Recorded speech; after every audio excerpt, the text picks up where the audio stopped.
Thank you. That's a tough act to follow. I mean, I'm trying to transition back to my normal voice, but it's really hard.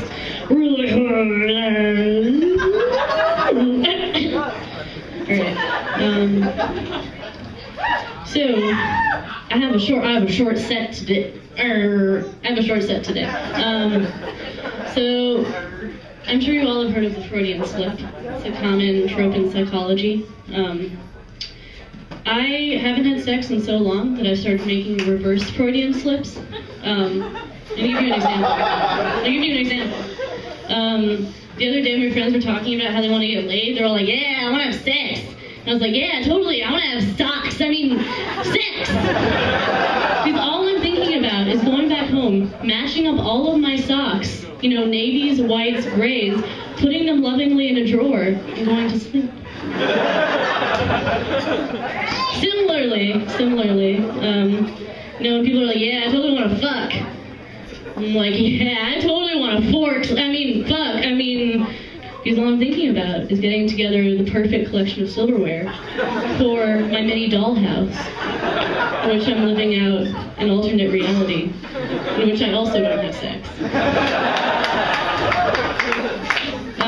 Julia, will it be offensive if I do a Russian accent? No. It will not be offensive? Okay, so be prepared. So the other day, I was in Russian class. I sadly no longer take Russian. I know I make Russian jokes a lot. It's a good source of comedy. Dane makes Portuguese jokes.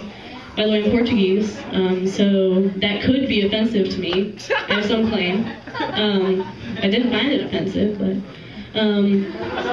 Anyway, we were in Russian class, and the Russian language assistant comes in once a week to, teach us. And one day, the subject was practicing receiving compliments, which apparently in Russia consists of getting a compliment and saying spasiba, which is thanks. We did this for a while. It was very low-level Russian class. And what she said to me, which I can't say in Russian because I'm not good enough, but she said, "You have very long legs." And I was like, spasiba.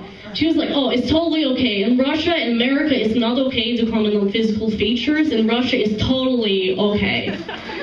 And I was like wondering to what extent you can take this in Russia. Like, can you come to someone and be like, your breasts are like approximately the same size. They're like I really like the symmetry. This is very good. Your ass is not as nice. It could use some work. So, I know I've talked about Sex and the City before. I'm gonna talk about it again. This is hilarious. Yeah. And my problem in trying to write a Sex and the City joke is that things that happen on the show sound like a joke that I would make. For example, there's one episode where Miranda gets obsessed with chocolate because she's not having any sex. And all she wants to do is eat chocolate. And she tells Carrie, she's like, Carrie, all I'm eating is chocolate. All I want to do is eat chocolate. Carrie's like, Miranda, you have to go out and get laid. You have to go out. You can't eat chocolate anymore. She's like, Carrie, I'm literally baking like 10 things of brownies right now. I just want to eat chocolate all the time. And that actually happened. They devoted a whole episode to it. This is feminism going backwards.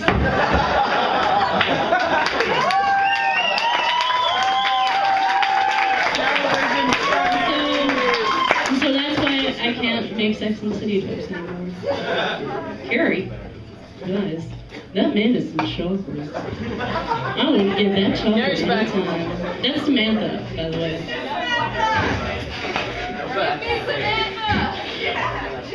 Front or back, who cares? A hole is a hole.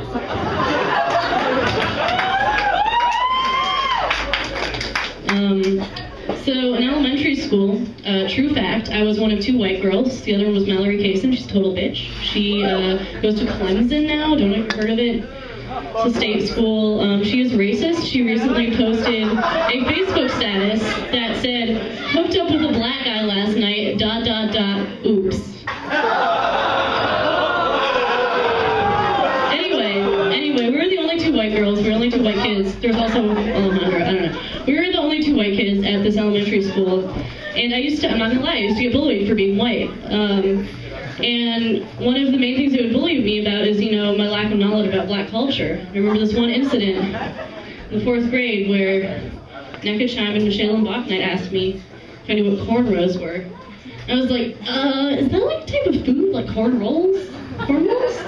Corn rolls? And they're like, no, corn rows. It's like a hairstyle. I have it. I was like, oh, yeah, and they would just bully me about it, and then I would fantasize about revenge.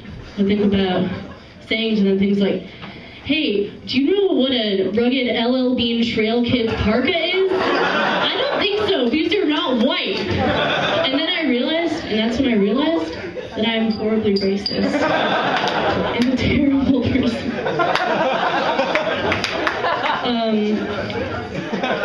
Speaking of being white, I know it's the only thing I can talk about because, I'm partly Jewish and Ethan takes all of those jokes. And I'm partly Portuguese and that's still so sensitive. And I was just reflecting the other day that once my mother forced me to go to a yoga class for asthmatics. And everyone there, they went around the class and they talked about asthma like it was cancer. They're like, I've been afflicted with asthma for 13 years. And it wasn't even like bad asthma. They just asked me, take your fucking puffer. Like, big deal. And that's when I realized what the whitest thing ever was. And that is all.